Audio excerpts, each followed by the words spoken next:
for that. Like my like one-on-one advisor, it's just like not her class is on research, so like she's very much. Oh well, maybe because I like talked to her because I was like talking about. So like it just like it would feel like I was like probably, but I could have. Like after the third person said that she would finalize like the universe is done. So maybe she told us that. maybe not with this. That was the guy who ghosted me. Yeah, I also. Yeah. We just talked for like 2 hours. I was late on the Yeah. application, but it said the link They told me because I was like doing. not filled, you can apply like up to this Sunday. So I said, Yeah. and I haven't heard back now. I think that's gonna be. Show up. Day after this. My mother has me. It's going great. I love what I'm. Like, What I did. In the like. oh, it's like, I got it's to not like a work with someone on a long It term. says like change and learn. And teaching, yeah. So it's like it's nice to have something. That's how it works. And I did have that right now. So. Really, I just hate that it's so long. I need to like get so stressed with people for this class. That's so cool. That's questions. Alex took class with Patrick Washington. Yeah, he is. Yeah. I did his reading. So did I.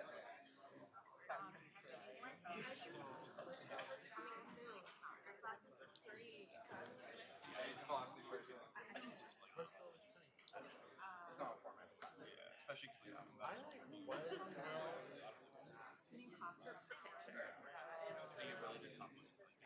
He's a great word. I knew that. I should have done my makeup like him. I noticed For the first 2 class. Yeah. I didn't even think about that. I was just like, I'm gonna do a bird. It's my mistake. Or at least they'll notice. That's what. Yeah, that's what. Because that's kind of part of the competition. Also good tea. How would I get to Yeah. So you're the show up gym. to? Since I assisted you. Okay. that's for the magic class. Oh, really? So you both know how to get there?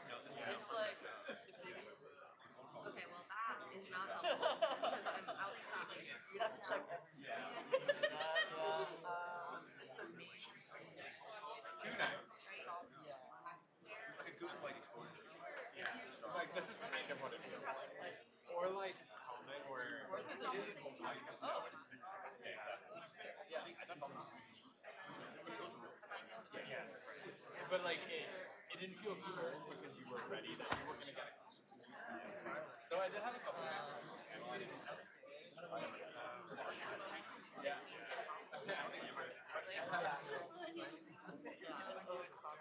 So I can go in. Don't worry, I won't take it personally. Yeah. Like you just don't respond to And your you answer. take staircase. Actually, like any staircase on that side. So you should go in like the side building. But I can follow these instructions. Well, I'll be like, Oh, there's two. Don't really trust Google Maps on Harvard campus. That's a really They're not here. That's what my friend true that. I think that's why.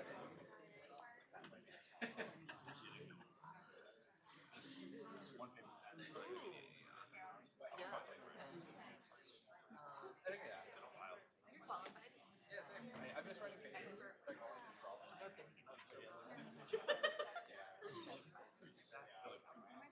The like structure is so weird. Yeah, but you can make that right now.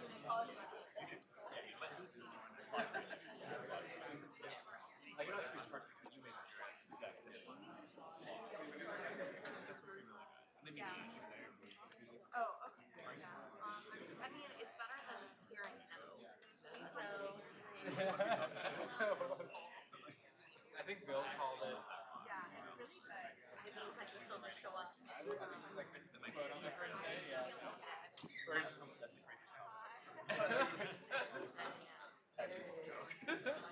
and he's trying to say that like My therapist is not like just for now is what I say. I think you both caught me off guard.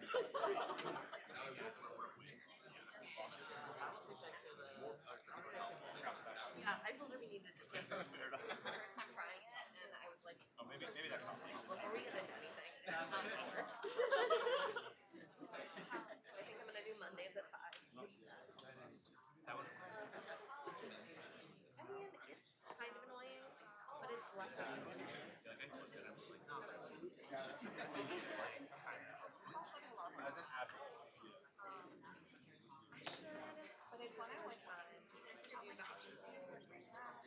Probably a Greece Well, one. I feel like American Indian law people, but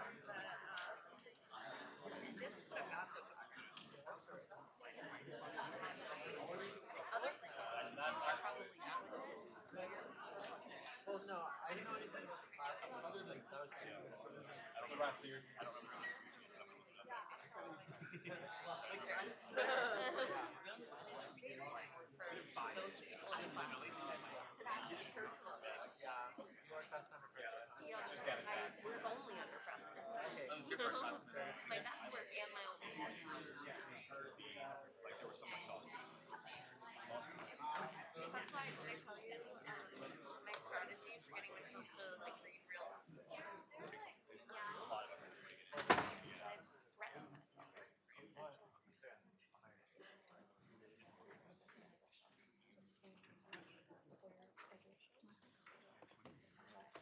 I have to donate them. I've read 10 books so far this year.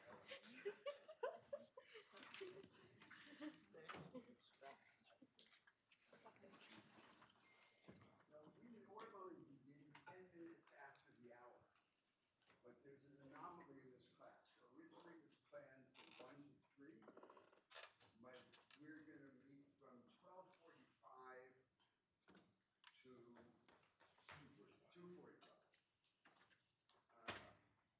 And so maintaining the idea of beginning 10 minutes after the appointed meeting time, we would start 5 minutes before 1, right? 12:55, and then go to 2:45. So, should I write that?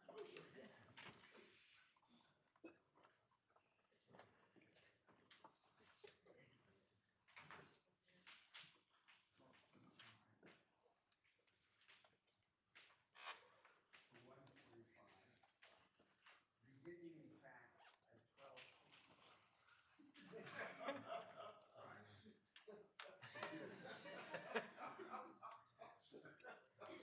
Time is relative.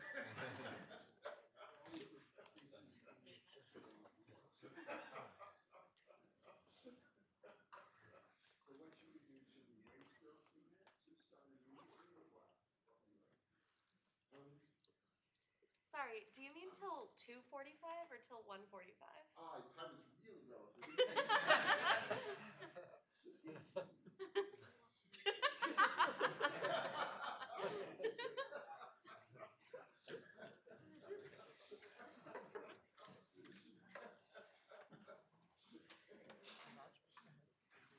And of course, that's 2:45 a.m.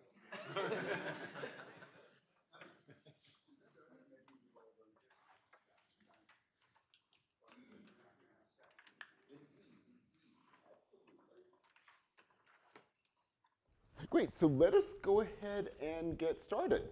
So my name is Michael Hewitt. I'm very honored to be joined by Roberto Mangadera Unger, and welcome to the Conduct of Life, which is, as you know, cross-listed with the Divinity School, the Law School, and FAS under Religion 116.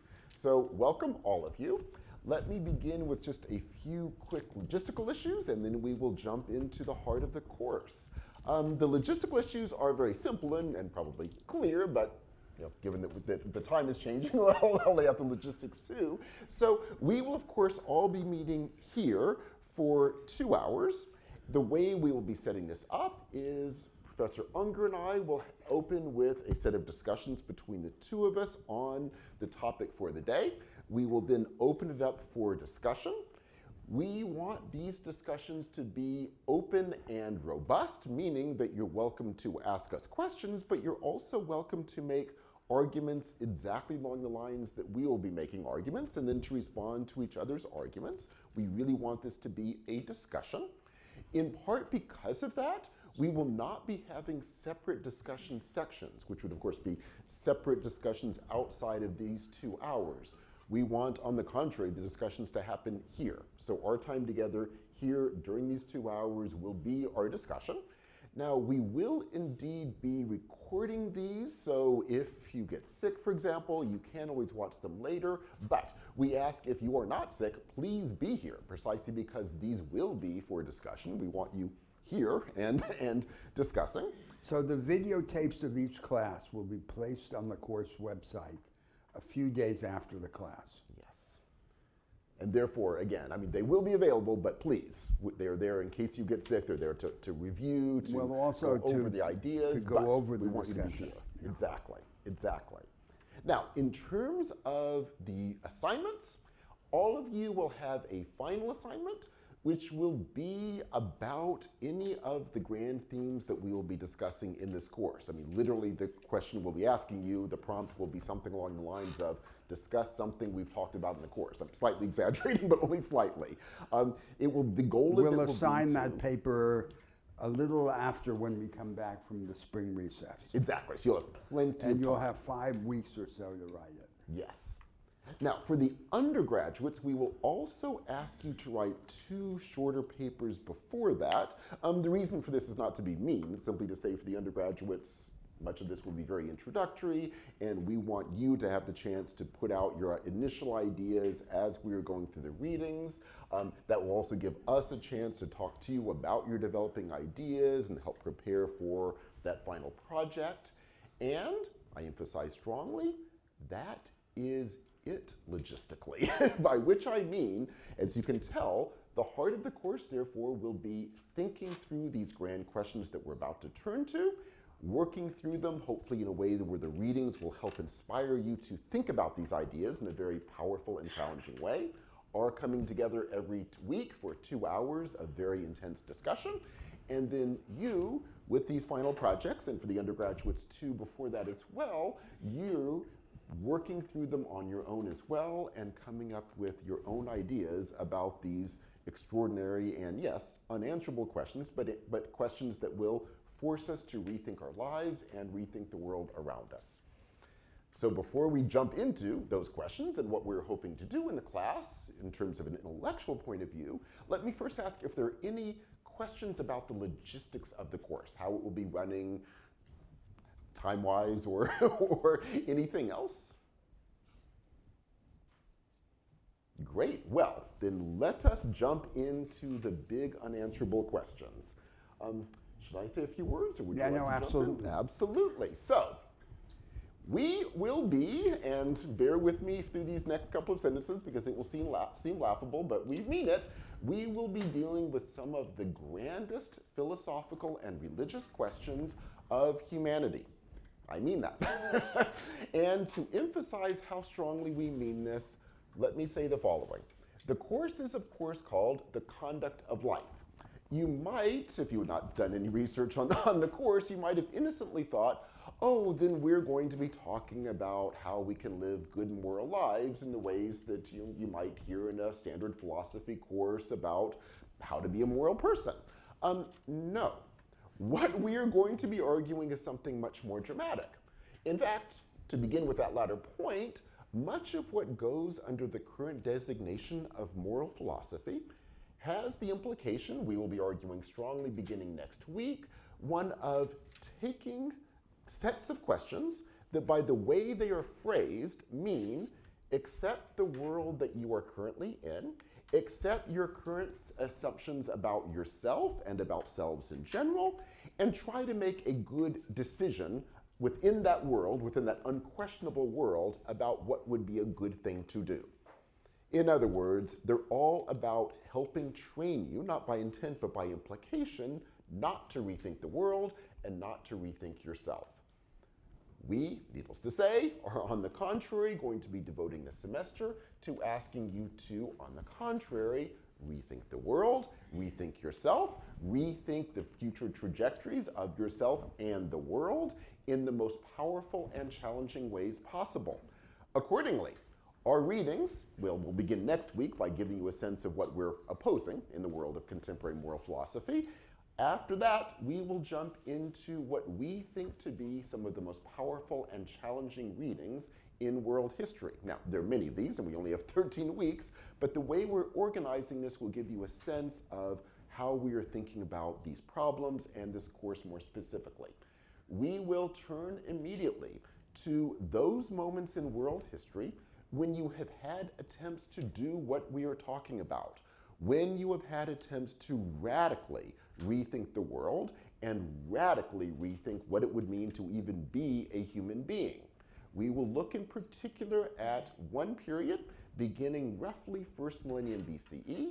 It's a period that's been called the Axial Age, and we'll come back to both that designation and our concerns about the way it's often been phrased. But quickly going here now, this is the period when you get the emergence of figures like the Buddha, Confucius, the huge philosophical movements, Orphics, Pythagoreans, Plato, Aristotle in Greece, followed subsequently a few centuries later by these massive salvationist religions, Christianity a little bit later, Islam, Mahayana Buddhism.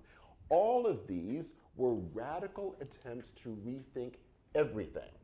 Were these philosophical movements? Were these religious movements? The answer is yes to both, but needless to say in ways that push our now domesticated ways of using those terms. These were not asking you to accept the world as it is and make little decisions within it. These were saying the world that we live in is wrong and it needs to be radically changed. And accordingly, when we read these texts, we will try to take them seriously, which will also mean you will find them very challenging. We will try not to read them in the ways they have been domesticated more recently. We will try to read them in their challenging power. When we read the Buddha, for example, we will not be reading him, as we will discuss later, it has often been domesticated. We will read the Buddha in terms of what it would really mean to reject the self and to reject the world constructed around our current assumptions about the self. If that sounds challenging, that's peanuts compared to what we'll actually be getting into when we read these texts and talk about them. We will then talk about how and why this extraordinary period of world revolutionary ideas got domesticated. What happened? Why did they become domesticated? And there's a lot to learn from that. How is it that extraordinary ideas come to be domesticated? Also, the ways these various movements that we'll be talking about came to be domesticated are telling too. Were some of these ideas domesticatable in ways that we can now learn from and rethink again? And we do that latter question for the following purpose. We will be reading these not to understand what happened 2,000 years ago, as important as that is. We will be reading them to help us try to do the same thing now. We are living in a world where it's not just the case that moral philosophy tends to domesticate questions. We are living in a world where we are, and this is true across the board in our educational system and the very ways that we are taught to think about the world, we are trained not to question it. We are trained to think we live in a world where basically things are fine and we should just live our lives successfully within them. We think that's horrible, and we want us to be trying to rethink the world at every bit a level of power that was going on 2,000 years ago. And to do this, what we will be trying to do is to take these ideas from 2,000 years ago, see them in their power, and then ask, what would it mean to live up to that power now? In many cases, that will mean being inspired by some of these extraordinary ideas. We'll be discussing two in particular momentarily, but by definition, we will need to rethink them. Ideas that were developed for a world of 2,000 years ago, obviously, do not work now, and then again, we've seen them being domesticated in ways we can hopefully learn from. So what would it mean now to rethink these ideas now, to again rethink the world around us, rethink our lives, and do so in a way that would truly mean a radical transformation? That may sound like a lot to do in 13 weeks. Believe me, it's going to be more dramatic than probably I've put it so far. 12 weeks. Actually, 12 weeks. But if anything, it will be more dramatic than I've just mentioned, because we have no intention, needless to say, of answering these questions for you in these 12 weeks to come. Our goal is to do the work of preparing ourselves very much included, to rethink everything and hopefully help launch you, as we're hopefully launching ourselves, into a future where we will be actively doing this for the rest of our lives. That may sound dramatic, but truly this is why we are teaching this course. We are glad you're here today, and we hope very much you will stay in the course and be actively involved. And yes, please, sorry to keep you waiting for a bit. Yes, so the question, if you couldn't hear in the back, was what do I mean by domestication? So yeah, and the follow-up was, for example, with Buddhism. So yeah, let me use that example. So right now, in contemporary America, we often think of things like meditation, which many of us will do, as a way to calm ourselves down. There are even many companies that will actually have meditation moments. They'll have a meditation room, and in the middle of a hectic day, you go in, you'll meditate for 5 minutes, and the idea is just calm yourself down so you can go back and be a productive worker. Or in other words, putting it more strongly, calm yourself down so you can return to your lives unchanged, and in the case of a company, just work your 9-to-5 job really, really well without being too anxious that you're doing silly work, and you find the whole thing ridiculous. So it's become a way of kind of teaching us, or even helping us, not rethink the world. Now, sticking with that example, let's go back to when these techniques of meditation were developed in Buddhism. Were they about helping us calm ourselves down so we can be good, productive workers and not rethink the world around us? No, these techniques were about breaking the self. It is about breaking the idea that this stuff that I think of as me is some unified, coherent self, and the world I have constructed around that vision is, in fact, therefore, a world that has been constructed for my own self-interest, conceptualizing myself as this coherent self, and we do meditation to break that self and to break that entire world we have constructed. To go back to those current examples of companies that do meditation, this has become a problem because a few people will sometimes stay in the meditation room a little bit too longer, which means they begin to really do it. And if you really do meditation, I mean, it is terrifying. I mean, you see, because this is what they're designed to do, everything you assume about yourself in the world being broken apart. And in the practice of Buddhism, when you were doing meditation, you would have teachers there working with you, helping you as your world is being destroyed. By definition, a company is not going to be sitting there, helping you as your world is being destroyed. It's all about, okay, get back to work. So domesticated in a way that's both taken out the incredible, challenging, to put it mildly, power of these techniques, but also domesticated in a way that is in itself intrinsically dangerous, because these ideas are not that domesticatable, and when you try to domesticate these practices, it creates demonic forces that are not being led in very powerful, productive ways. So we mean domestication in that strong sense. And let me just finish the answer with another example. We will discuss the extraordinary power of Christian visions of radical love. Now, we will discuss how many of these have been incredibly domesticated into basically forms of neoliberalism, where somehow this is the equivalent of being a good citizen in a market economy. And we will look at how that has happened and what it would really mean to rethink a current political and economic world were we to take these ideas, and again the practices involved with them, seriously. And we will see these examples over and over again. When we do these readings, you will look at texts that you kind of will immediately read, oh yeah. Do meditation, calm yourself down, and we'll be trying to help you say, no, you're not going to be calm when you do this. That doesn't mean don't do it. It means get ready to not be calm. Get ready to see your world being destroyed. So thank you. Wonderful question. And Professor Unger, would you like to jump in? Yes. So I'll make another attempt to develop Michael's conception of the theme of our course, the focus of our course. So we're going to be dealing with orientations to existence in a certain imaginative space, a space of discourse. And let me now attempt to characterize this space and to contrast it to certain other conceptions that are very influential in the intellectual climate in which we live.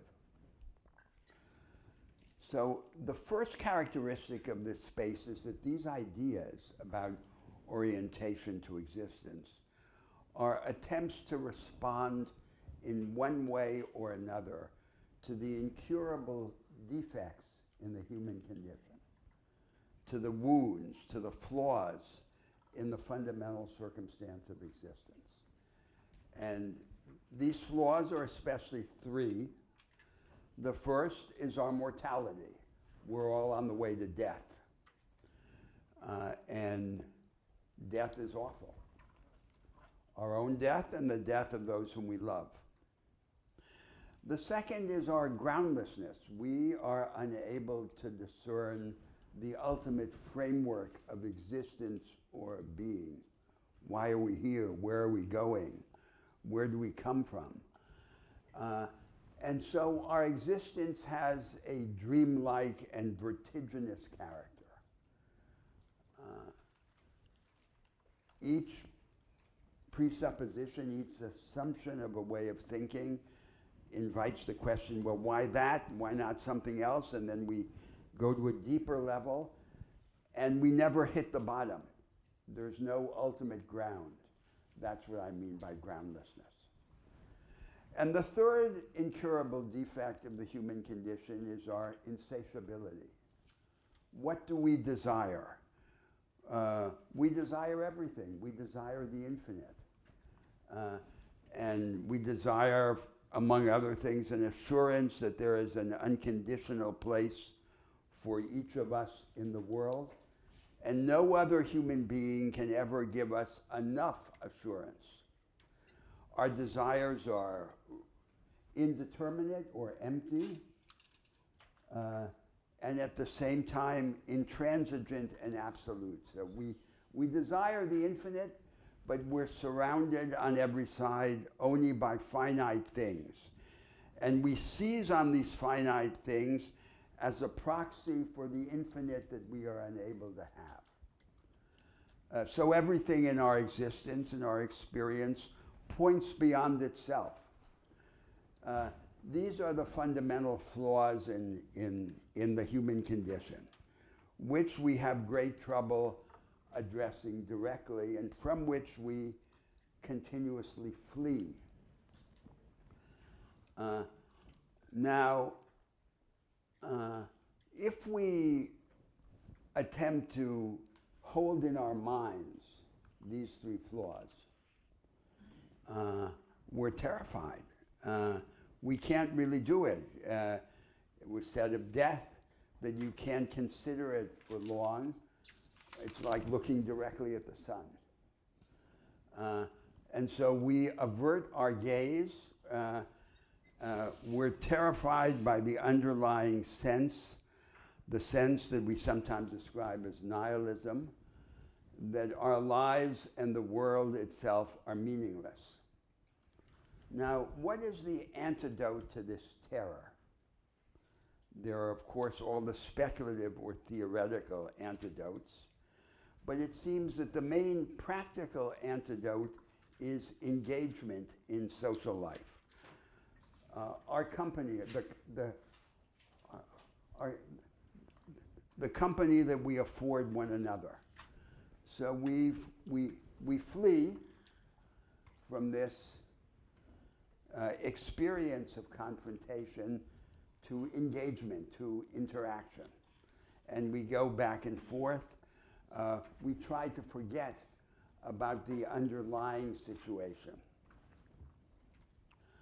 So the first characteristic of this space is that it's a space in which we deal with this dialectic between the terror of openly confronting the incurable flaws in the human condition and the attempt to escape them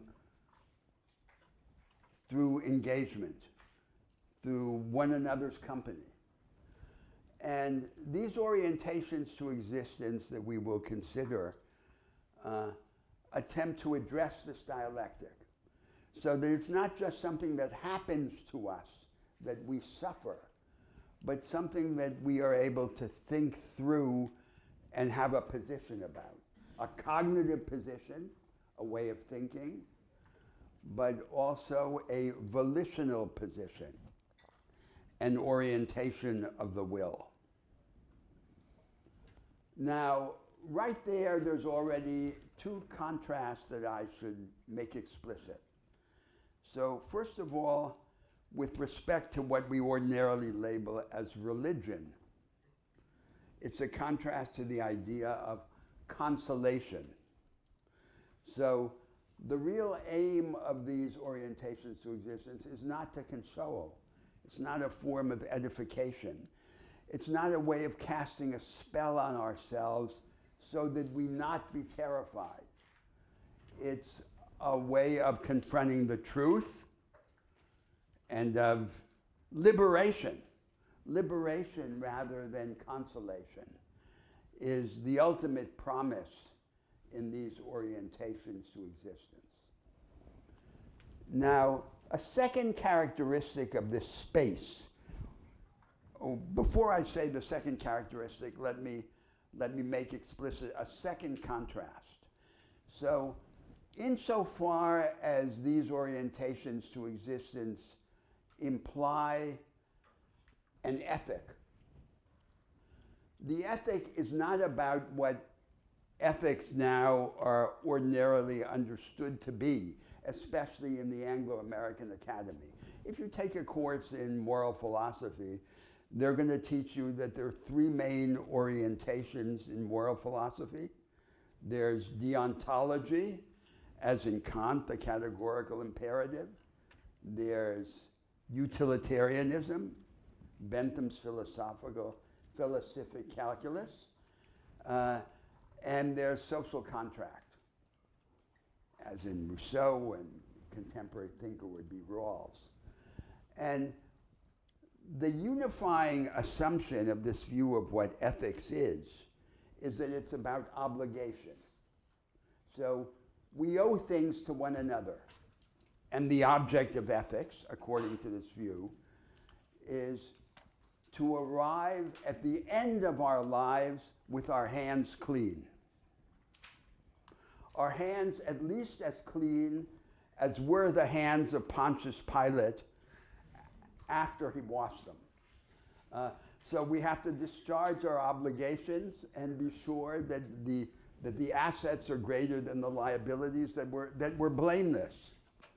That's their idea of ethics. It's a kind of legalistic moralism or moralistic legalism is their idea of ethics. Now, that's not the idea of ethics, which is implied by these orientations to existence. The question is, how are we to conduct our existence? What are we to do with our lives? And this question of how are we to live is, in a sense, the only question that no human being can escape. Because every other question can be put aside, but this one can't. Because we will show how we answer that question one way or another, if not explicitly, then by the way in which we in fact live our lives, the orientation to existence. Now, a second characteristic of these orientations is that each of them anchors a vision of how we are to conduct our lives in an understanding of our situation, of what the world is really like, and of our place in the world. Now, the understanding may be that the world is in fact ultimately inexplicable, inscrutable. But there will always be a vision of reality insofar as we're able to understand it. And our attitude to the conduct of life will be anchored, it will be grounded in that vision. Now, a third characteristic of these orientations, and one which is a distinctive attribute of what we ordinarily label religion, is that once we have such a vision, a view of how to conduct our lives anchored in a conception of our situation in the world. It demands to penetrate all of existence. It can't be cabined in part of life. And here there's a paradoxical feature of the term religion. So you know, the term religion, the concept of a religion, is a contested concept. It's a concept that really comes from the 18th and the 19th centuries. And there is a discussion, even in the biblical religions of Judaism and Islam, whether they should be accurately described as religions. So the concept of religion comes from a moment in the history of Christianity, which is the middle period of Protestantism, in which the idea of religion is that religion is something private. There's the privatization of the sublime. It wasn't true of early Protestantism. It wasn't true of the Protestantism of Luther and Calvin, and it's certainly not true of the Protestantism of today. But it was true of this middle period of, say, Schleiermacher, Harnack. And that's where the concept of religion comes from. But that's an anomaly, an exception in the world history of religion. What generally characterizes these orientations to existence and defines them as being religious is that they're not about part of existence. They're not about the private as opposed to the public, or the individual conscience as opposed to the organization of society. They're about everything.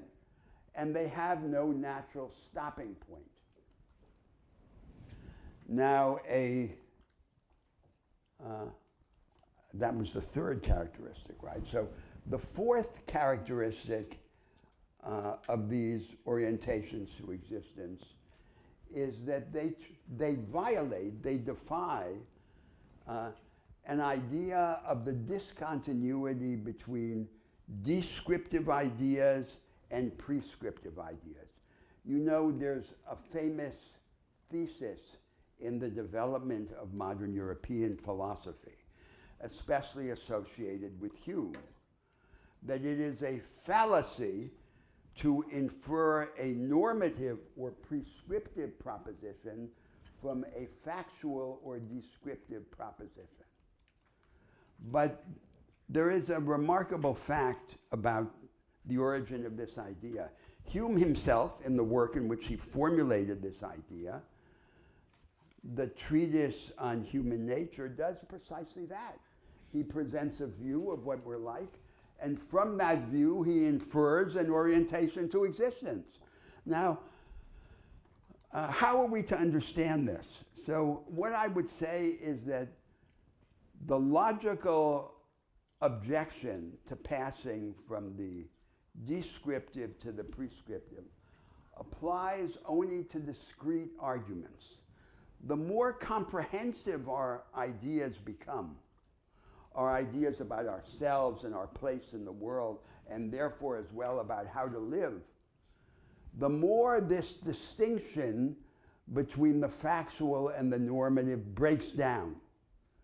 It breaks down to the extent that our ideas are comprehensive.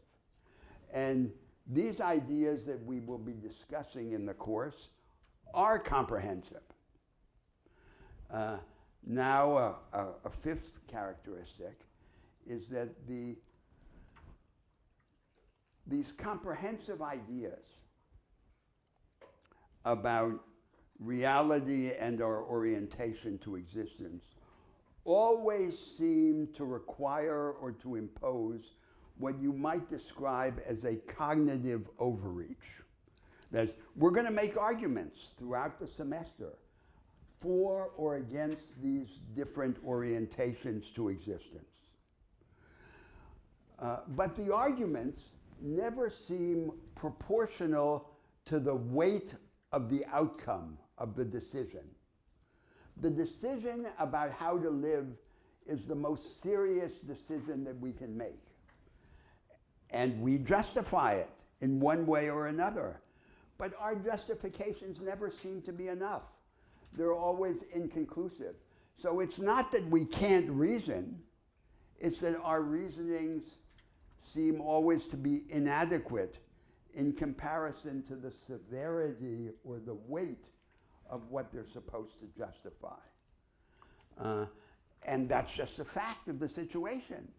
So it's not, so this isn't this isn't how I think things should be. I'm saying this is how things are. There is this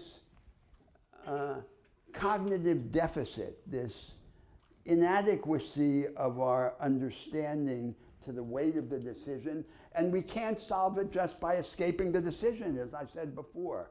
So that then leads to a final attribute of these orientations to existence, which is then that they require faith in a double sense. So first there's faith in the sense of having to wager our existence on a vision of ourselves and of the world and orientation to life that we cannot fully justify. We can justify them, but it seems that we can never justify them enough to close the argument. And that gap is what I'm calling faith. But then there's faith in a second sense, faith as trust. As a result of having to wager our existence on these views that we cannot adequately justify, we must make ourselves vulnerable.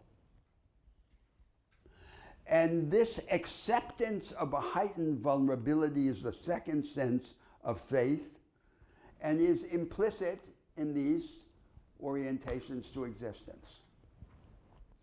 So that's the space in which we're going to be operating. And the basic plan of the course is to move toward a contest among two main contemporary visions of how to live. One which we're going to label the ethic of self-fashioning and nonconformity. And the other we're going to call the ethic of connection and responsibility. And it turns out that each of these two ethics, they have their philosophers,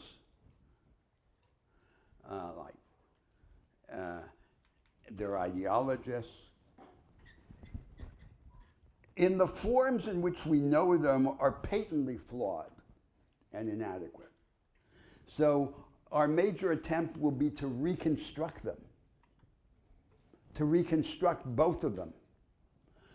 And when they're reconstructed, it seems, but this is something that we have to argue about, that they come closer to one another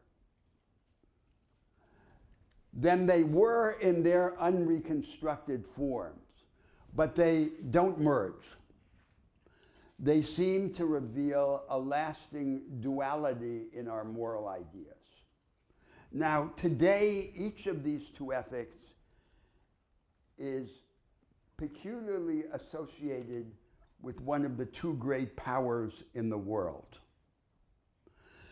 The ethic of self-fashioning and nonconformity with the United States, and the ethic of connection and responsibility with China. But this connection is insecure. And each of these two great nations is powerfully attracted to the opposite vision, so that you could say that this association of the ethic of self-fashioning with the Americans and the ethic of connection with the Chinese is contingent. It's like the dust of history. And in the process of attempting to criticize and reconstruct both of these visions, we have to try and shake off the dust of history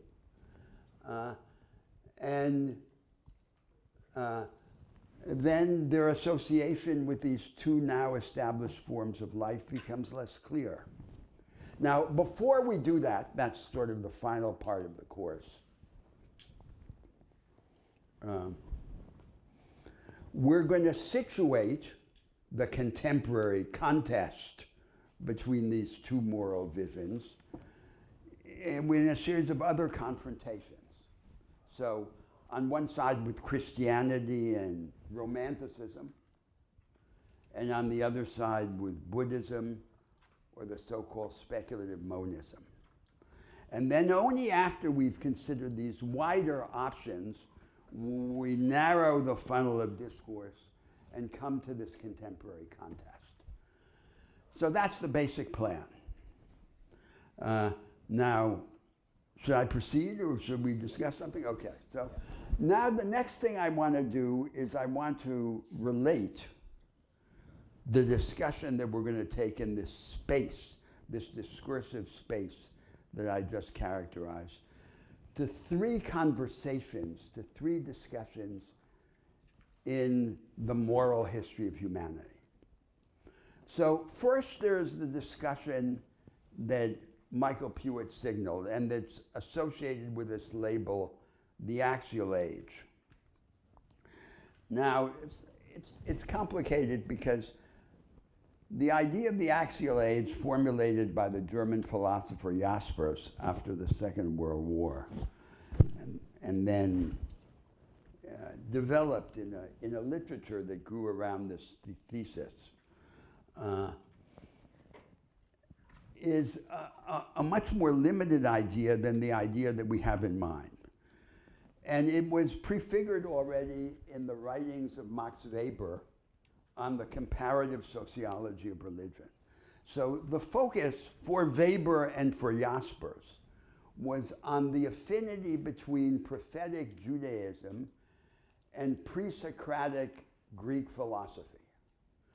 And the focus was on the development of general rational understandings of the world. And this was a characteristic expression of what you could call the party of enlightenment in modern European history. It wanted to invent a genealogy for itself, and it found this genealogy in an ancient connection to the Jewish prophets and the Greek philosophers. That's not the conception that we're implying here. The focus is on a series of connected revolutions, spiritual, religious, moral revolutions, that happened in a 1,000-year period from the rise of prophetic Judaism to the prophetic activity of Muhammad. And in the middle was Christianity and Buddhism, Confucianism, Taoism, and so forth. A series of connected religious revolutions, which is remarkable. And one of the ways in which it's remarkable is that it produced an attitude to life, to the conduct of life, which was in frontal conflict with what seemed to be the demands of common sense and the way in which people lived in the societies in which it emerged. These were the great agrarian bureaucratic empires of antiquity with their ethic of martial valor. And this was all the opposite.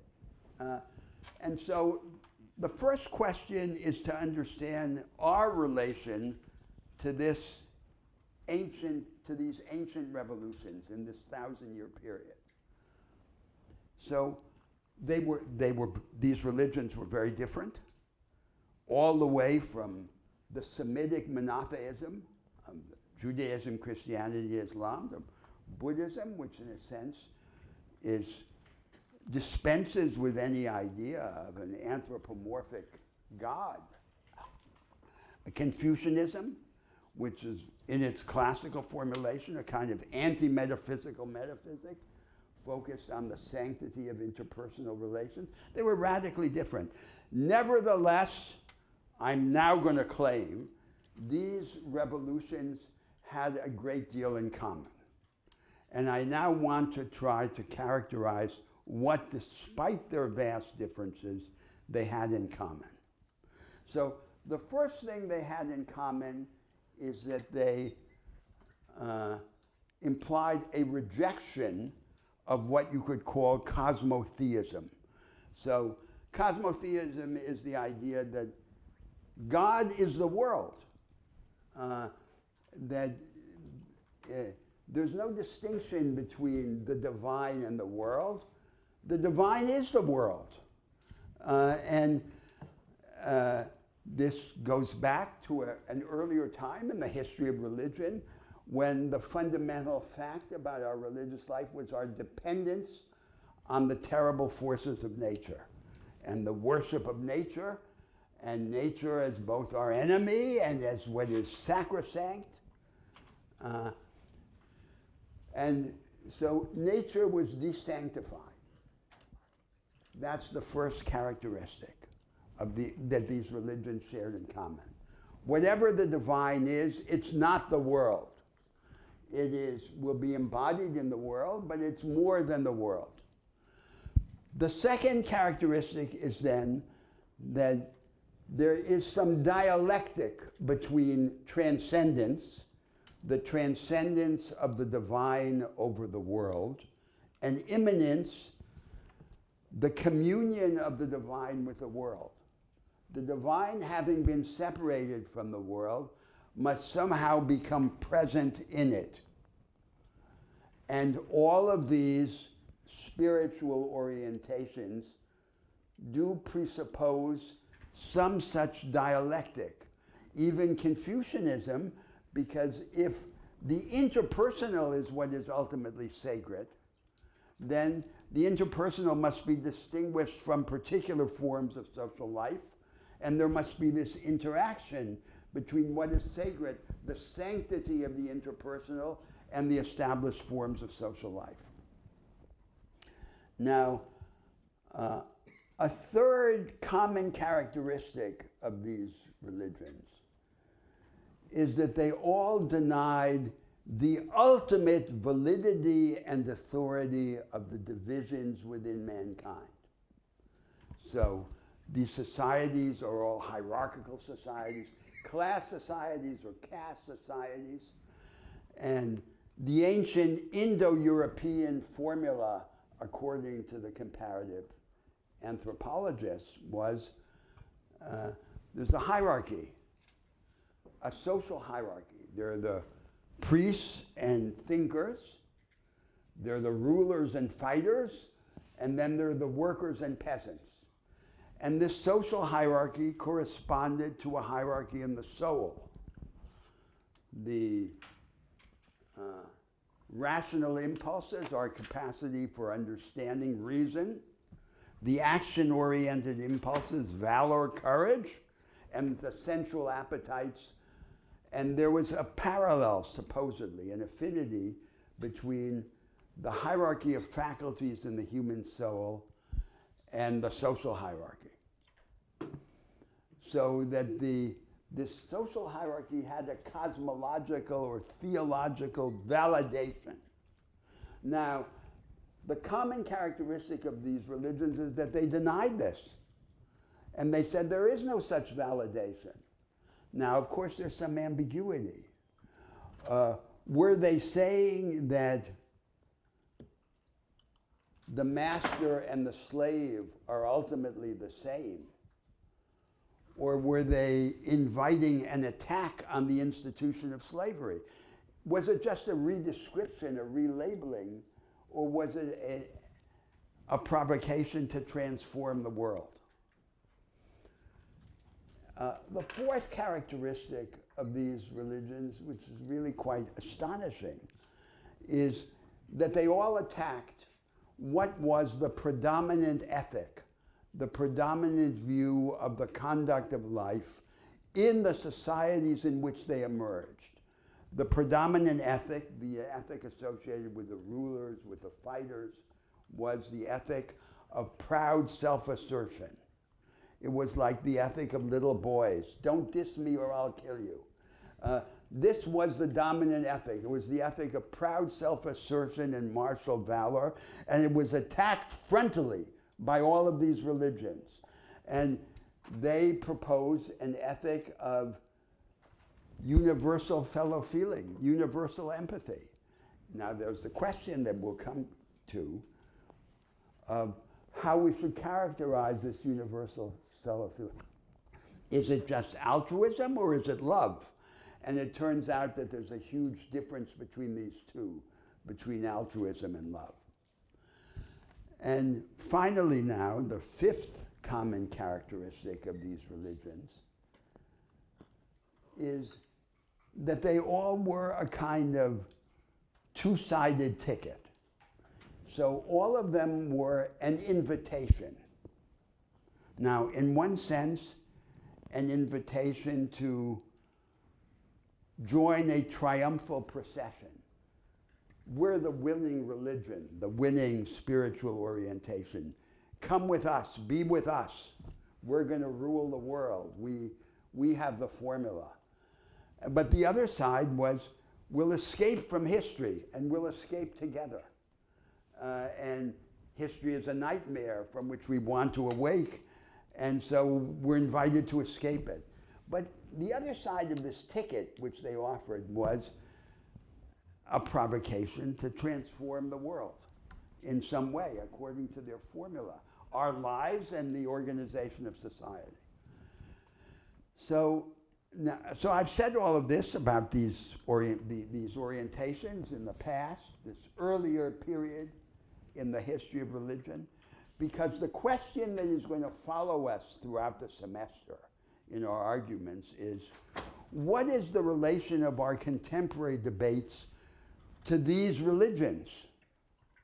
Are they over? That is, this prophetic period of invention, of discovery, of creation. And so we situate ourselves in that space. But we could also say the gates of prophecy are never closed. So they had their religion, they had their spiritual revolution. Now we may need another set of spiritual revolutions. Is it just a continuation of what came before, or is it a rupture and something else? That's the question, and that's why I raised this debate about the characterization of those spiritual revolutions. What is our relation to them? So that's the first conversation.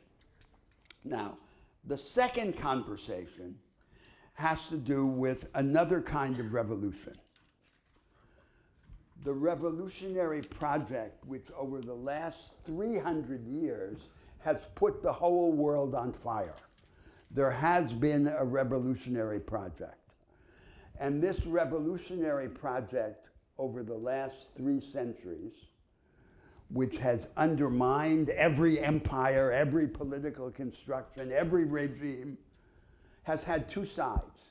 So one side is political. And this political side of the revolutionary program has been carried by the doctrines of democracy, liberalism, and socialism. And it has promised humanity to lift the grid of entrenched social division and hierarchy weighing on human life. And the revolutionary project has had a second side. The second side has been personalist rather than political. And it has been carried especially by romanticism. Not especially the high romanticism, the high cultural romanticism of the 19th century, but the worldwide popular romantic culture. Music, the film, the soap opera, carrying into every slum, every village in the world, the message that the ordinary man and woman is not so ordinary after all, that he or she can ascend to a higher form of life. Now, the message distorted by the formulaic character of romanticism, of popular romanticism, but nevertheless conveyed. And it's this idea that we can all rise and we can become more human by becoming more godlike. The counterpart to an anthropomorphic conception of God is a theomorphic conception of the human agent, the human individual. Now, this project is and remains the most powerful project in the world. It continues to command the agenda of humanity. But I want to claim that although it is strong, it is also weak. It has many enemies. All of its enemies respond to it. It's not as if it were the only project in the world. There are many other projects. And it is resisted. But it is the one that sets the agenda. But it is also weak. And the reason why it is weak is that its adepts, its champions, no longer know what its next steps should be. And on either side, on either the political side or on the personalist side, what should happen next? What's the next thing to do? So if you're not able to define the next steps of such a project, you're not able to keep it alive. The only way in which it can be kept alive is by being reinvented.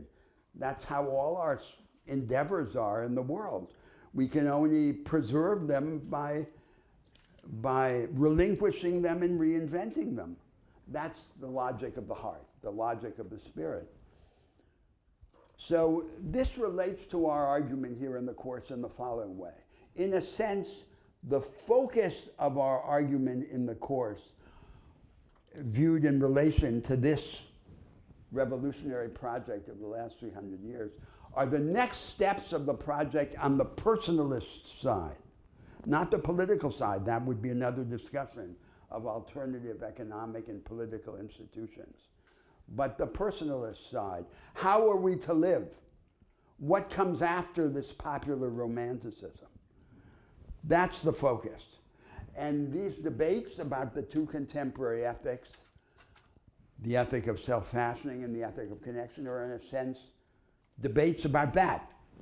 Now finally, a third conversation, which is more indirectly related to the arguments of the course. And the third conversation is about the dominant traditions in the world history of philosophy. And now not academic philosophy as it is today, especially in the Anglo-American world. Philosophy now is a kind of thought police.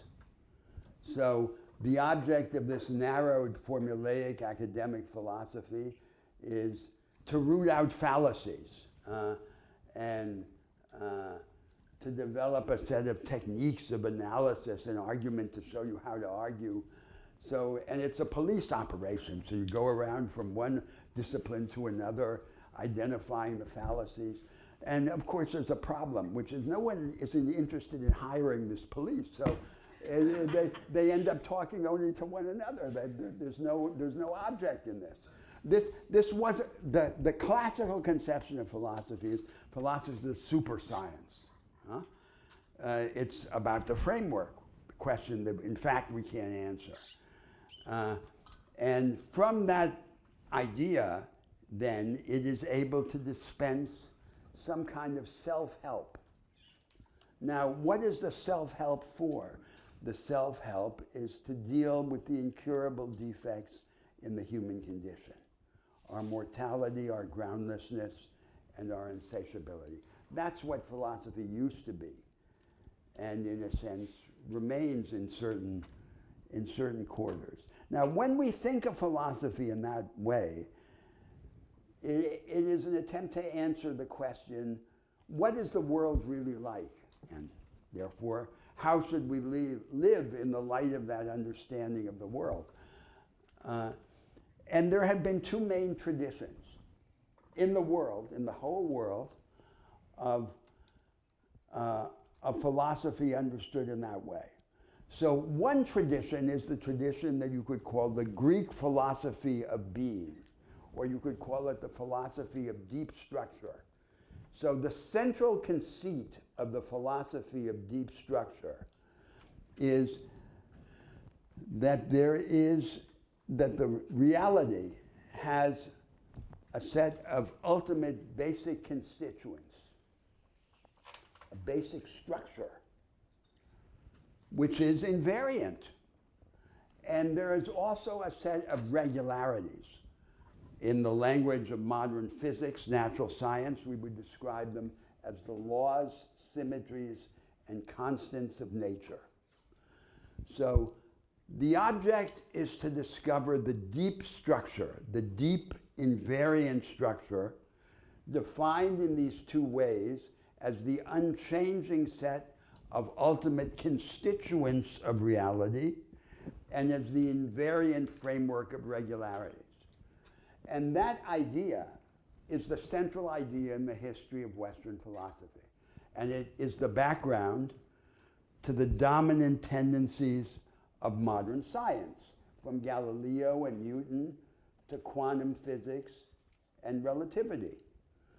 It's the same idea, which has persisted throughout. It's remarkable that it has persisted because, after all, in the 1920s, after the initial emergence of quantum mechanics and relativity, we discovered that the universe has a history. And if the universe is historical, we also now have reason to believe that at some point early in the formation of the present universe, what we now understand to be the ultimate constituents of nature, as described by the standard model of particle physics, and the laws, constants, and symmetries of nature, could not have applied or could not have existed in the form in which we now know them. There's no periodic table, there weren't these constituents. So if the whole universe is historical, every single part of natural reality must also be ultimately historical, and therefore there's a fundamental problem with this idea of the deep structure. Because the premise of this philosophy is that the more real something is, and the most real are the ultimate constituents and the invariant regularities of nature, the more timeless it is. So time is real, but it's not ultimately real or not completely real because something is outside of time. And what is outside of time? What is outside of time is what is most real, the basic structure, and the framework of the regularities of nature. That's the philosophy of deep structure. And it amply dominated in the West. But there were always some exceptions. For example, the philosophy of Schopenhauer, and to some extent even the philosophy of Spinoza or Leibniz, were exceptions to this idea of the deep structure. Schopenhauer was a radical monist, and he represented the view which was predominant in the other tradition. And the other tradition then was the idea of the timeless one, the tradition of monism, of speculative monism, which prevailed, for example, in the philosophy of ancient India. Although there were also, in ancient India, exceptions that came closer to the philosophy of deep structure, just as the philosophy of deep structure had exceptions in the West. Now,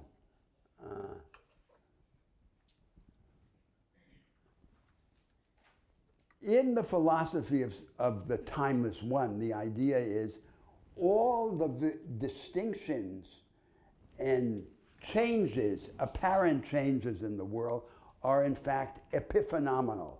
They're superficial. Because the real is ultimately one and unchanging. And of course, there are many problems, because this idea seems to be incompatible with a serious engagement with causality in the world. Causality implies time and the reality of distinction. And there's a mystery of why the world should present itself to us in a form that denies its true reality. The world is ultimately one, but we see it as being distinct and changing. So it disguises its nature in the way in which it presents itself to us. Why? Well, there are many problems of that kind. But what I want to emphasize is that these two traditions in the world history of philosophy, the tradition of the timeless one and the tradition of deep structure, do have something in common. And what they have in common is the association of reality with timelessness. Again, the thesis that the more real something is, the less temporal, the less susceptible to change. That is the definition of reality. Now, that then should lead to a third position in the world history of philosophy. And the third position might at first seem to you to be the position that would be most plausible. But in fact, in the history of philosophy, it has spoken with the weakest voice. The third tradition is the tradition that says all the distinctions in the world are temporary, ephemeral, but no less real on that account. Everything changes. Species emerge and are extinguished, forms of being. There's no permanent typology of forms of being. So everything changes, including change itself. The way in which things change and the way in which they're distinguished from one another in the world also changes. And therefore, whatever our conception of reality, we have to be able to separate it from this idea of invariance. Invariance cannot be the touchstone of reality. The touchstone of reality must be something else. And there were in the history of Western philosophy in the last 2 centuries, there are certain thinkers who give at least some partial expression to this third idea, like Henri Bergson, the French philosopher, Alfred North Whitehead. But this is at the margin of the history of philosophy. These are not the predominant positions. Now, I mentioned this third conversation for a reason. And the reason is that in our engagement with these orientations to existence, the question will constantly arise, against what background of assumptions about the world should we proceed? So it matters whether the background that we assume is the background of the speculative monism, the timeless one, or the philosophy of deep structure as in the West, or this other idea which I suppose you could call temporal naturalism. Everything that exists is mutable and transitory, but it doesn't cease to be real because it's ephemeral. And everything changes, change itself changes. In a sense, that's what time is. Time is the change of change. And so that's a third conversation. So that then is an introductory account of the agenda of our course, the theme, the space in which we're going to move, and the attempt to relate it to these 3 conversations in the development of human thought. Michael. Great. Thank you. Well, let me just take a few moments to underline these 3 points by means of something we will see repeatedly in the semester, assumptions, categories we tend to make that allow us or even push us toward not doing what Professor Unger is talking about, namely trying to wrestle with these figures, ideas, and visions in their full complexity. So let me begin with one of the most standard, commonsensical ways of thinking about world history. So commonsensical, we don't even think about it as a way of thinking, it's just we think what happened. So, modernity. This is one of the most pervasive assumptions about the world, and underlying it is a vision that goes along the following lines. And I will phrase it in a way that will hopefully make it seem as ludicrous and insane as it is, and yet this is commonsensically accepted by just about everyone. So, somehow all of humanity, through all of its history, however far you want to place that, let's say at least tens of thousands of years, have lived in something called a traditional society in which they were born into a world that pre-told them what to believe in, what their social status would be, and what they could possibly do, and more importantly, not do in their lives. and somehow everyone was just stuck in such societies for tens of thousands of years until, luckily for humanity, one little itsy bitsy part of the globe, namely Europe and its offshoot America, suddenly became modern. And they became modern by wiping out all of these traditional ways of thinking and inventing for the first time in world history the possibility of humans deciding for themselves how to live their own lives. Once that becomes possible, luckily for the world, I'm going to slightly exaggerate, but sadly you see versions of this, the European powers helped the rest of the world by liberating them, by spreading these wonderful modern ideas to everyone else, breaking up their traditional societies, and hence, luckily now, we are all finally entering the modern world. Again, I hope my phrasing shows how insane such a view is, and yet this is commonsensically accepted, especially in America, is just obviously the way to think of world history. Now, let's take this apart. First, the most obvious point, but it's going to be crucial for a lot of what we'll be doing in this course, tradition. Now, has it been the case that, sadly, a huge amount of human history has consisted of things that do fit our category of traditional? Sadly, yes. We will see. Humans over and over again have been living in societies that chillingly can last centuries and often millennia, in which indeed they will be born into a place, they will be given a social status, they will be given a given to them, sorry for awkward English, assumptions about the world and their place within it. And again, these hierarchical worlds can continue for centuries and even millennia. Has that been the case? Sadly, horribly, yes. And we will be wrestling with that horrible fact repeatedly. Did this only change in 19th century Europe? Well, as we've already been discussing, no. We will be discussing for a significant part of the course this massive spiritual revolution that Professor Unger was talking about, in which all of that was explicitly and precisely what was up for grabs. In fact, if anything, I've put it too mildly. The entire vision, as Professor Unger has said, of a pre-given hierarchy, a pre-given way of thinking about the world, these were visions that were actively out to completely revolutionize our entire understandings of the social world, of the world in general, and of our place within it. That is why they existed.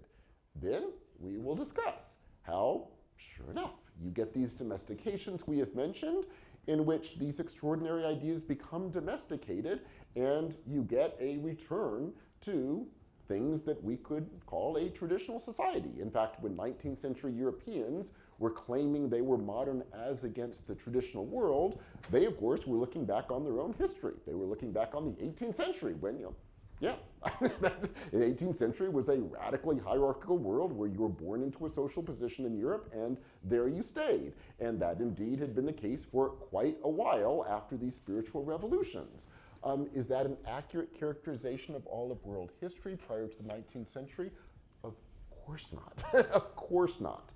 Our goal then is to explore these extraordinary moments.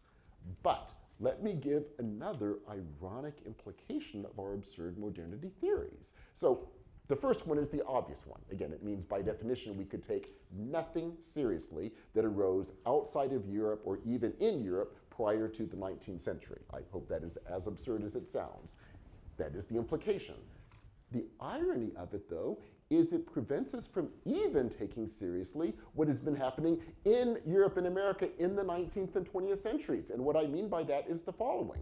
When we are discussing one of these key themes of self-assertion, we will be reading radical thinkers like Emerson, Thoreau, Nietzsche, who are trying to use notions of self-assertion to, again, rethink everything.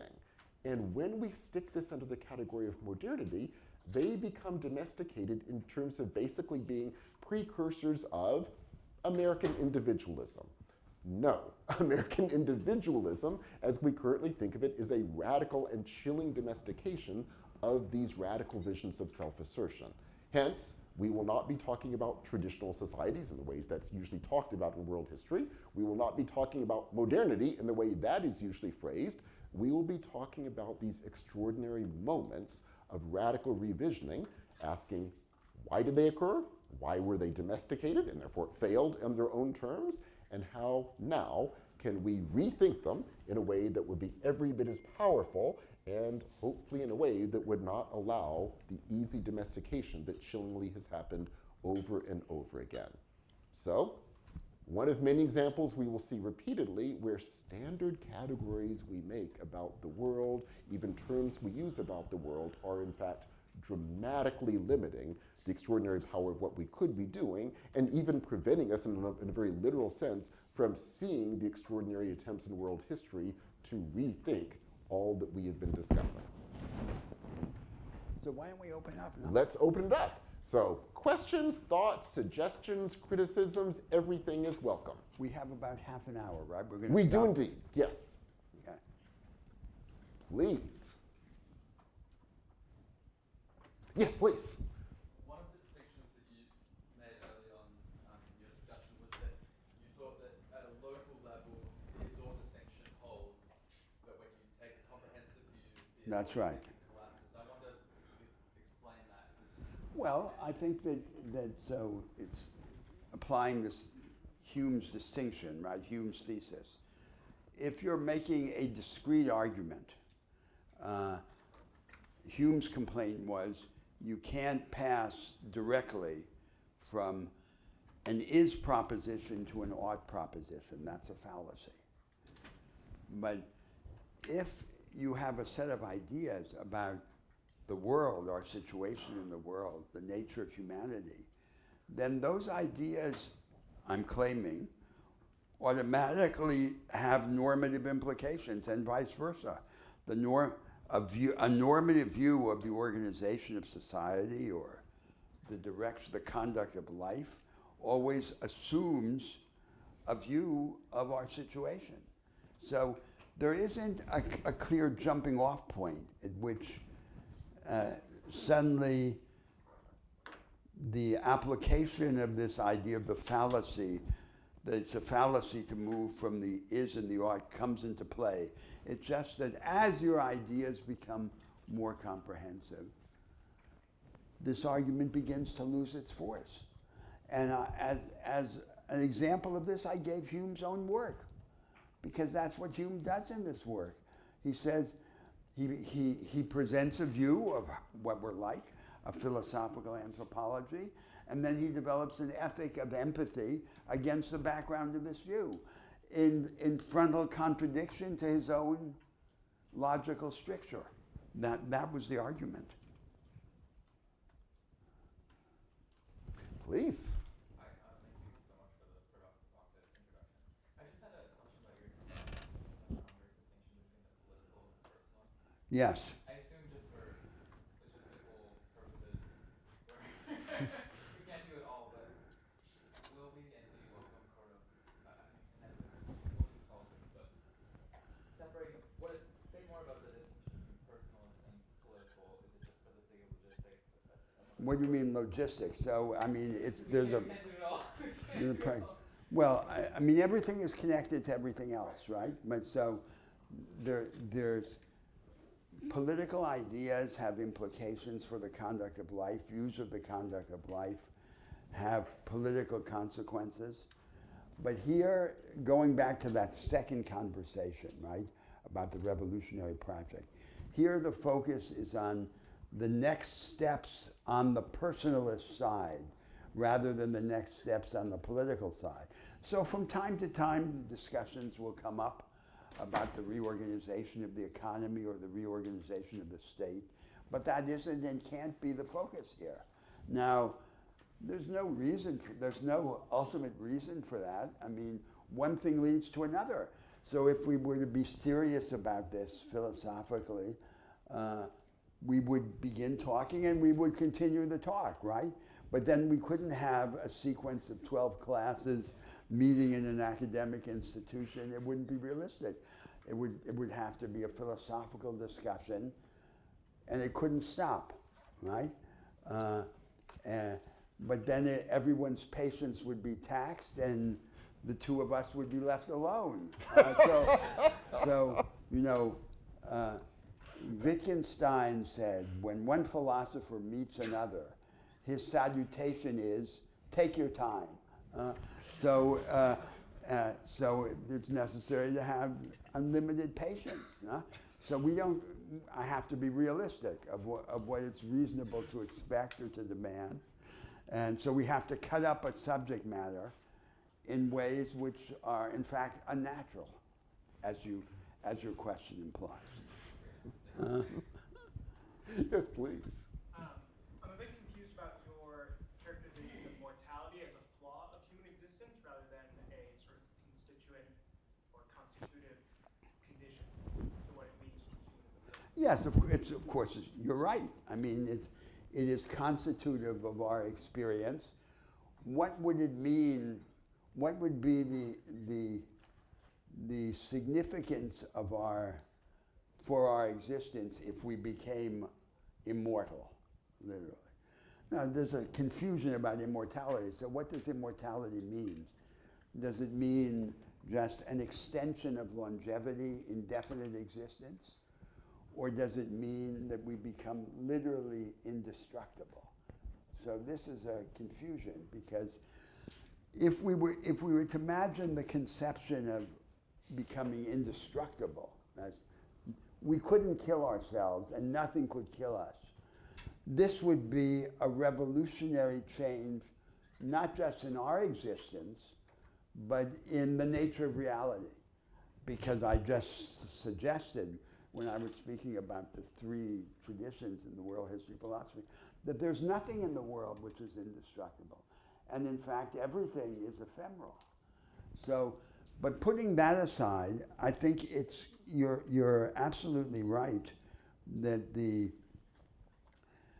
our sense of our existence is inseparable from the awareness of a dramatic concentration of our experience. That life is fateful, is decisive, and is not lived in reverse or many times over. It's lived only once. And that is constitutive of all of our experience. Nevertheless, death is unimaginable, because our sense is our fundamental attribute, in a sense, our human attribute, is this attribute of transcendence, right? We're shaped by the social and conceptual worlds that we build and inhabit, but there's always more in us than there is in them. So more in us as individuals and more in us collectively, the human race. So they are finite in relation to us, and we are infinite in relation to them. That's the attribute of transcendence. And that's what then is the basis for this proposition that we become more godlike, more human by becoming more godlike. Not more godlike in the sense of omnipotence and omniscience, but in the sense of transcendence. This attribute of transgressing, of spilling over, of being more than is expressed in our worlds, is our transcendence. And this, and then we say, well, then, so we have indefinite fecundity. There's more potential of experience, of invention, of creation, of association in us, in each of us, than there is or ever can be in these finite worlds that we build and inhabit. And then how could it be that we die? So if we have this unlimited fecundity, how can it end and be brought to an abrupt, definitive end, putting the no to this promise of indefinite fecundity? So this is the sense in which it's a flaw. It's something that we can't accept. What does it mean to accept the fact of death, given this idea of the human being? So that it's a paradox. It's a contradiction. So now I got too excited and I started bleeding from the nose.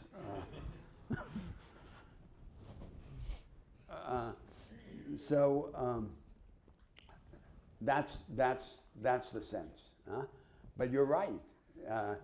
So it's a flaw in the sense that it seems to be the denial of what we're promised, this promise of fecundity.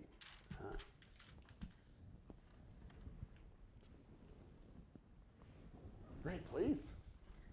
You mentioned the two main contemporary visions on how to live, the ethic of self-fashioning and non-conformity, and the other, this ethic of connection and responsibility. Yes.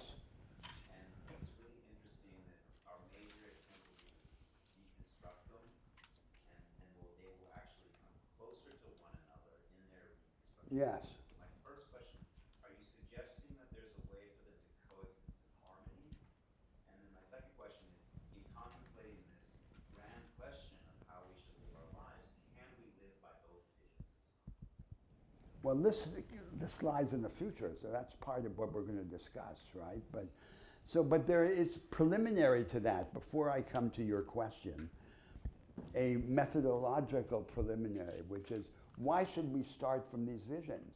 Well, I guess it's because of this idea that a realistic and powerful account of morality is not just like a series of doctrines that are dreamed up by isolated thinkers, that they're the product of real social life. And why do they have this power? And why do they have this privileged association with great powers, with great nations? So there's some moral logic. And I think, and I want to argue later, that each of these ethics is associated with one of the functional requirements of the advanced societies. That the ethic of self-fashioning and nonconformity has an intimate relation with the idea of the enhancement of agency, the creation of an agent, of an individual, who is able not just to operate within a certain context, but is able to engage the context, to criticize it, to overcome it. And the development of modern technology, of democracy and politics are all associated with this notion of enhancement of agency. And the other ethic, the ethic of connection and responsibility, has an especial affinity with another functional requirement of the advanced societies, which is the development of the higher forms of cooperation.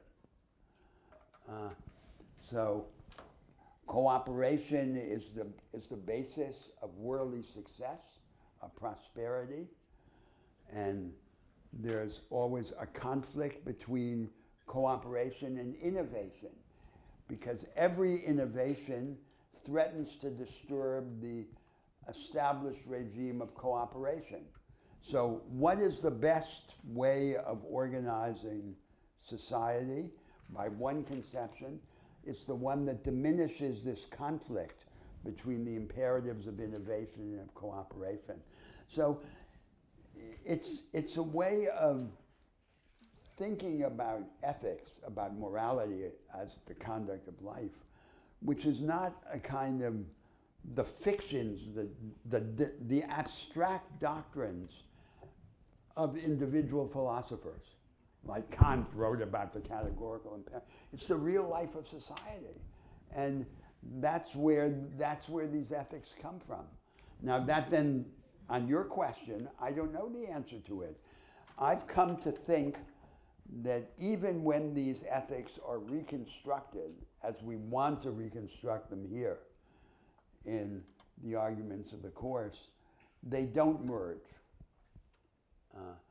And there are certain contradictions between them, which don't disappear. Let me give you an example of one of these contradictions. So even a revised or reconstructed version of the ethic of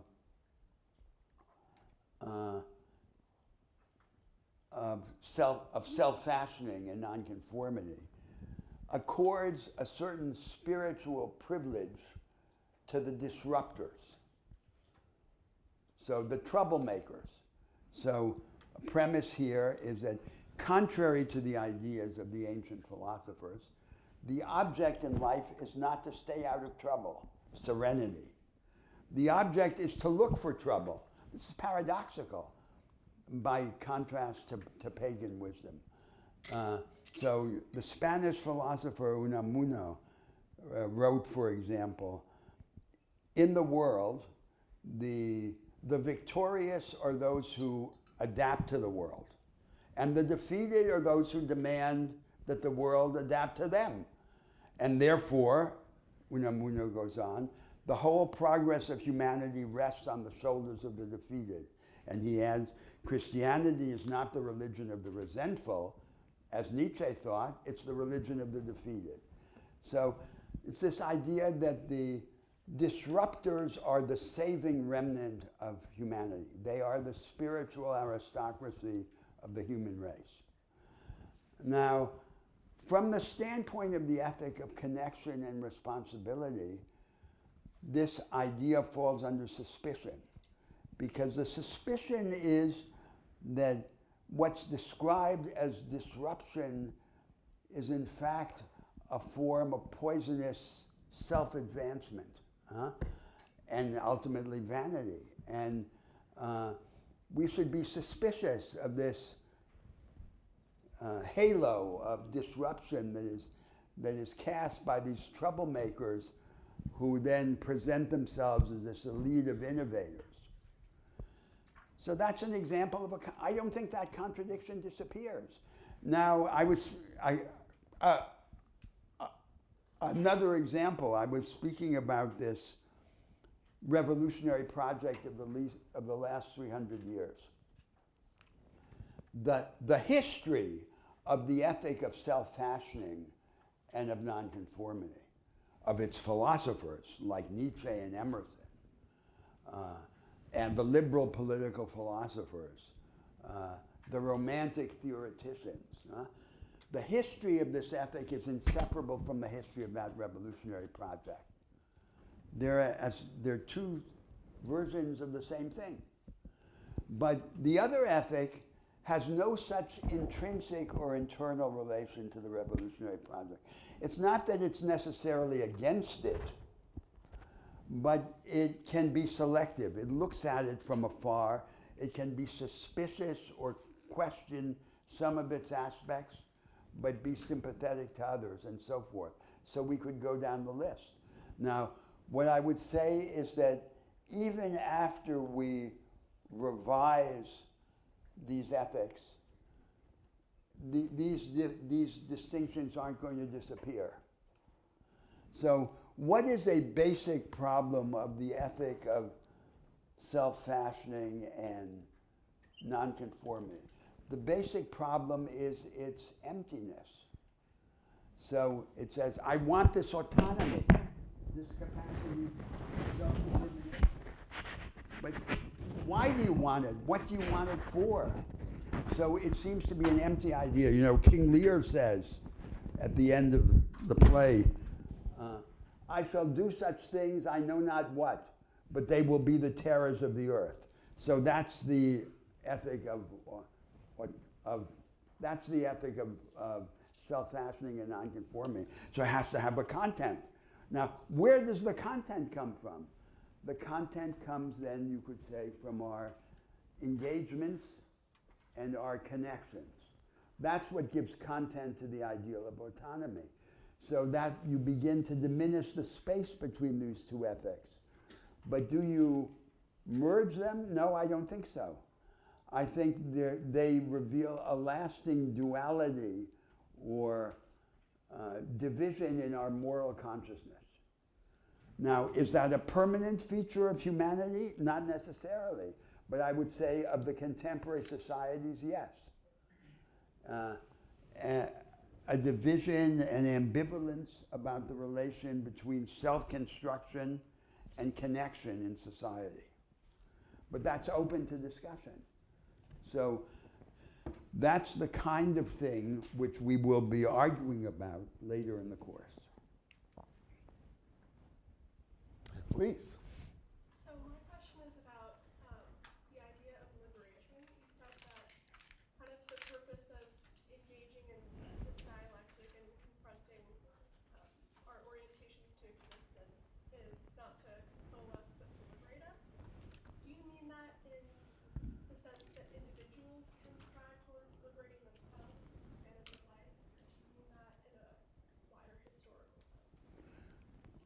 I guess it's this idea that, first of all, a refusal of self-deception, right?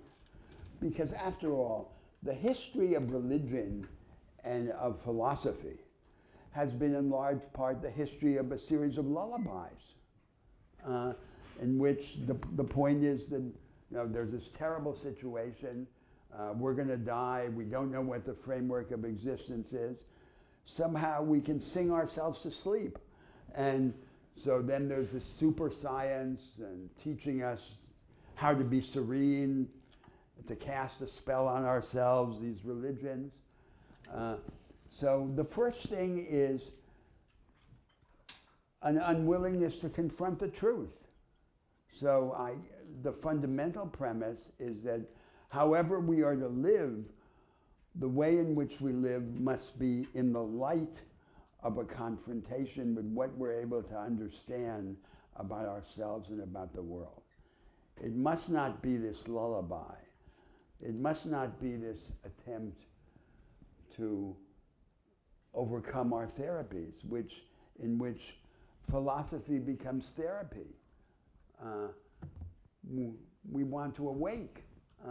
Now, then that leads to a further discussion about why. Why do we want to awake? So our resource, given this dramatic concentration of existence, is our time, our brief time. In that time, we want to be awake.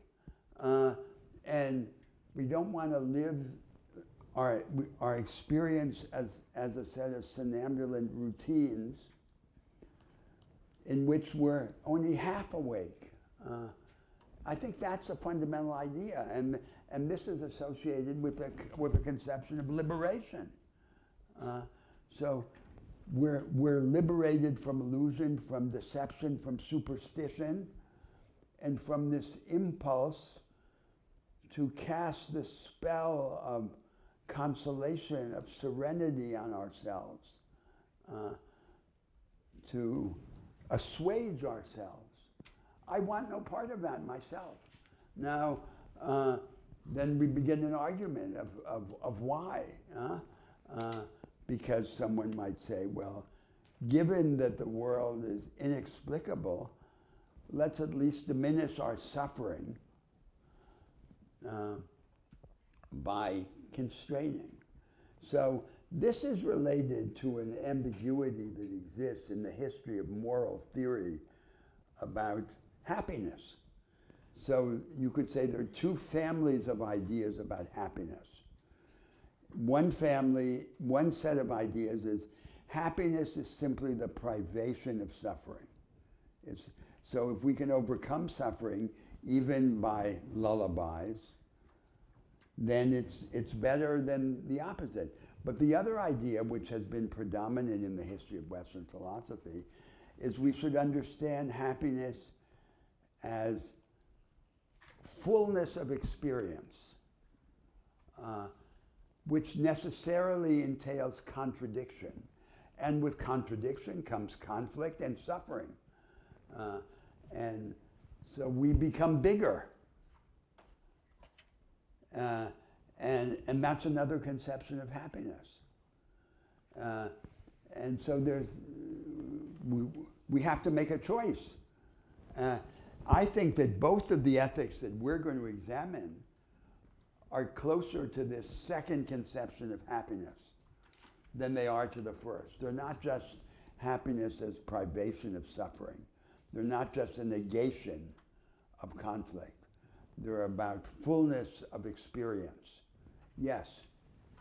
Professor, since you were talking about your lecture, I kept... Louder, please. As you were talking about your lecture, I kept thinking about the philosophy of time and Yes. how that is different across cultures. In cultures where time is seen as cyclical, it's something that is precious and once lost cannot be regained. And in cultures where time is seen as something that can be regained again and it's cyclical, we have a very different understanding Sure. of how we view life. And so I was wondering if one feeds into the other, and if you have your perception of time and the philosophy of time is how when you consider the condition of the human condition could be impacted by the way you view time? So I think that a full account of what I call temporal naturalism, the third position, the position with the weakest voice, is not compatible with this cyclical idea of time.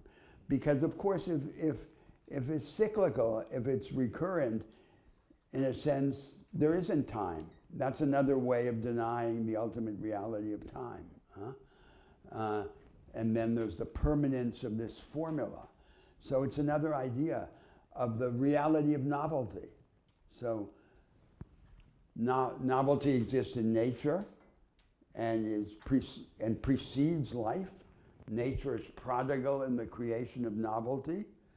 And then life accelerates the creation of novelty. And then after life, mind, consciousness, the imagination. And so this is life. And in this other view, the view opposite to the idea of the privation of suffering, of contradiction, the ultimate good is life, novelty, the creation of the new, dramatic concentration, and the more the better. So this is how these moral ideas interact with assumptions about what the world is like. Yes. Yes. I'm curious, thank you so much for the lecture, it's lovely. I'm really compelled by your words about faith, and I find myself curious for both of you, how you find the pursuit of these questions, orientations to existence, how that has impacted the wagers you place on your day-to-day life. Like, has it surprised you in certain ways to find yourselves living in new ways based on the pursuit of these questions? And if so, how? Well, I'm not absolutely clear. What exactly is the question that you're asking? Let me refine it. Yeah. I'm curious if pursuing these questions has caused you to live your daily lives in perhaps surprising ways, led to changes that you weren't expecting, and if so, how? Well, I think that in reality, everyone's life is more formulaic than he might want it to be. So this is an ideal, a horizon, rather than an achievement. For me, I have to say that I think some human activities are more appealing than others. So it seems to me that the two activities that are most worthy of a human being, to me, are politics and philosophy. And the reason is that when these activities are conducted as they should be, they're not about anything. They're about everything. And so politics is about everything in society, the whole organization of society, its structures. And philosophy is about everything. And in addition to being about everything, each of these two activities demands everything. It demands a complete mobilization of the emotions. And that's what we should want, to be fully alive as possible all of the time, because life is transcendence, right? Now, then there's a problem, which Hegel said, the only remaining tragedy in bourgeois life is the impossibility of combining a life of thought and a life of action. You can't do them both. But I think he was wrong. I think you can't do them both at the same time, but you can do them both if you're lucky. And so that's what I think. I think then there are a set of existential options, but in these existential options, you're guided by your idea of what hopes are reasonable. And the most common mistake that people make in general is that they devote their lives to aims that are too small. So it always makes sense to devote your life to the largest possible aim, because the largest possible aim is the most productive of subversion, of confusion, of trouble, of invention, including self-reinvention. But we'll have lots of time to consider this further. Indeed. And speaking of time, actually Your that time clock is up. stopped, so it's actually 2:45 actually. It's your so time that to is leave. a perfect way to wrap things up. So thank you so much. Already an amazing discussion. We very much look forward to hopefully seeing you next week. If you do come, we will be discussing Dirk Parfit, who will be we'll use him anyway, to be an example of the contemporary forms of academic philosophy that we will be critiquing. We want to give you a sense of what that is and then use that as a launching pad to what we will be doing on the contrary for the remainder of the semester. Thank you so much and hopefully see you next week. Thank you.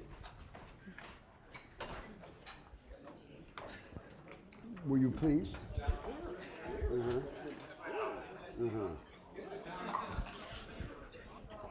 Hello. Yes, hi.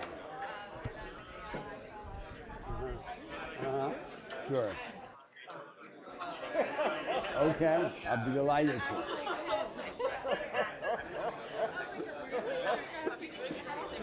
Like the 19th century. There you are. Thank you. Thank you. Sure. Hello.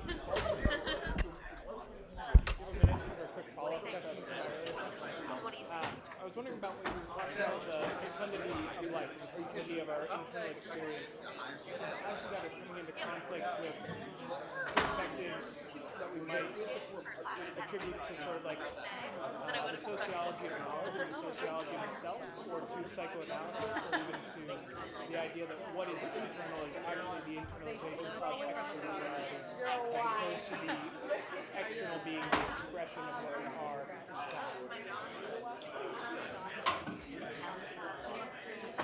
I guess I'm just not convinced, and I wonder where that tension exists, or why you come to see it as. Why do you see it as the internal being the source of creativity as opposed to the external?